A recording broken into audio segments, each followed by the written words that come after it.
எண்ணாயிரம் ஜீவனும் உயிருள்ள அத்தனை ஜீவனுக்கும் நான் சொல்றது சாத்தியமா இருக்கும், கரெக்டா இருக்கும். எல்லா பொசிஷனையும் நம்ம அழிக்கக்கூடியது. எல்லாரும் சொல்ற ஜென்ம கர்மான்றது வந்து இது காலபுருஷன் 10ஆம் இடத்துல தான் ஜென்ம கர்மா ஒழிஞ்சிருக்கு பெரிய புத்துவான சொல்றாங்க. அதெல்லாம் உண்மையே இல்லை.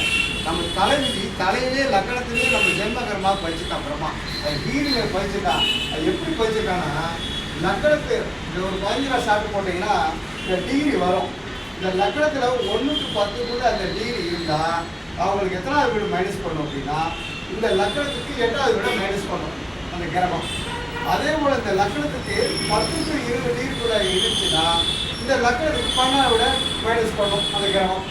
அதே போல் லக்கணத்துக்கு டிகிரி 20-30 டிகிரிக்குள்ளே இருந்துச்சுன்னா அந்த லக்கண டிகிரி அந்த 15 ரூபா சாப்பிட்டு போட்டிங்கன்னா இந்த டிகிரி வரும். 1-10 இருக்கா, இல்லை 10-20 இருக்கா, 20-30 இருக்கான்னு டிகிரி பார்க்கணும். இப்போ உங்கள் குழந்தைக்கு 20-30 டிகிரி இருக்குது. அதனால இந்த 4வது வீடு தான் உங்கள் குழந்தைக்கு குருவை மைனஸ் பண்ணுது. என்னன்னா ஒரு கோல்டு போடுறது பணம் சேர்க்கறதெல்லாம் கொஞ்சம் கவனமாக அந்த குழந்தைக்கு வந்து கோல்டு போடுறது பார்த்து போடுது, கீழே கூட தொலைஞ்சு போயிடும். அதனால தான் கவனமாக வச்சுக்கணும். கோல்டு கம்மல் கூட அதை கண்டு வந்து கவனிக்காமல் போயிடுவீங்க. சிறு குழந்தை அது பெரிய பிள்ளை ஆனாலும் கூட நம்ம தங்கத்தை போனாலும் வச்சுக்கணும், பணத்தையும் இந்த குழந்தை எப்பயுமே பார்த்து வச்சுக்கணும்.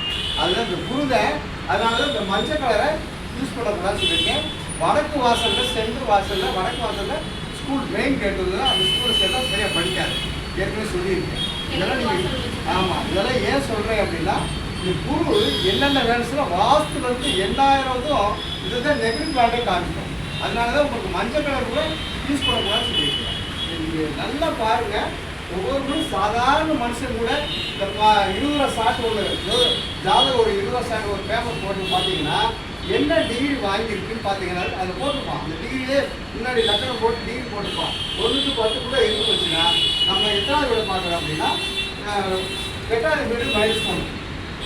அதே போல் 10-12னா 12வது வீட மைனஸ் பண்ணும். அதே போல் 20-30னா 4வது வீட மைனஸ் பண்ணும்.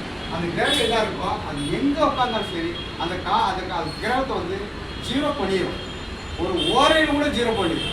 ஒரு ஓரையில் 1 மணி நேரம் வரும். அந்த ஓரையில் கூட ஏதோ தடங்கள் பண்ணிக்கிட்டே இருக்கும். இல்லை நம்ம கரெக்டாக சொல்லி குறையில் ஆகிட்டே இருந்தேன். அந்த ஓரம் முடிஞ்ச பிறகு பாஸ் ஆகும். அதெல்லாம் நான் அனுபவிச்சிருக்கேன். அதே போல் அதாவது நட்சத்திரம் 3 நட்சத்திரம் இருக்குது. அந்த கிரகம் என்ன நட்சத்திரம் வாங்கிக்கோ அந்த 3 நட்சத்திரம் அன்னைக்கு 0 போடும். அதே போல் வெற்றி இருக்குது. அது யோகி பிளான்ட் அப்படின்னு இருக்குது. யோகின்னு ஒன்று இருக்குது. அது ஊரை எங்கே இருக்கோ அது ஊரை நல்லது சொல்லிக்கிட்டே இருக்கும். இதுதான் ஜாதகத்தில் நல்லது கேட்டது தெரியும். அது எங்கே வச்சுருக்காங்கன்னா டிகிரி வச்சுருக்காங்க. இது மட்டும் இல்லை, இது வந்து ஒரு சாதாரண ஒரு மனிதன் புரிஞ்சுக்காண்டி ஒரு 15 ரூபா சாட்டு போட்டு புரிஞ்சுக்கிட்டு சொல்லியிருக்கிறேன். ஆனால் இதுக்குள்ளே ஒவ்வொரு கிரகத்தையும் டிகிரி வச்சு பார்த்தோம்னா மைனஸ் ப்ளஸ் பண்ணி பார்த்தா அதுலேயே ஏதாவது ஊடுருவி இருக்கா அப்படின்னு கண்டுபிடிச்சிருக்கேன்.